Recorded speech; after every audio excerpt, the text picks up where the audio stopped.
Hello सांग मैंने आउ गोटे मिनी ब्लॉग रे आपण मानक स्वागत करछि। गुड मॉर्निंग, जय जगन्नाथ। आज हूँ Republic day, happy Republic day समस्त को। आम स्कूल प्रोग्राम थिला तो सकाळु सकाळु सजवाज होइके पळे आसिलु, किंतु एते खरा होछि जे नुआ बहु बढिया मुंडर ओढणा पकेइके आमे माने बसछु। तो जहाँ भी हो एते समय अपेक्षार अंत घटिला। तो पैरेड देखा मिला, बहुत ही सुंदर पैरेड करते पिला माने। जगन्नाथ मूर्ति तैयारी करते, प्रेजेंटेशन बहुत बढ़िया थिला, पिरामिड वगैरह थिला। तापरे किसी समय पर प्रोग्राम सरला तो हठात प्लान हो गला आमर मूवी पाई, जोटा कि आम प्लान लिस्ट रे ही नथिला। मोर देह भल ना, ठंडा धरी, वॉइस रु जानी पारुथिबे, फिर भी कहले चलो टाइम पास पाई देखिके आसीबा। भल थिला मूवी। बाहर लाड़ को देखला एते भीड़ बाहर कहते बाप रे बाप, पूरा हाउसफुल। तापर आमे टिके खाईदेलु, किछि भाबिलु लेट हो गला घर को जीवाई, तो दोसा टिके खाईदेलु।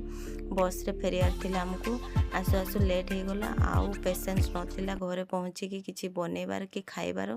सीधा बेड रेस्ट करिया, एबे सीधा सोई पड़िबा। That is for today. केमती लागला ब्लॉग कहंतु, आउ सब्सक्राइब कर देबे।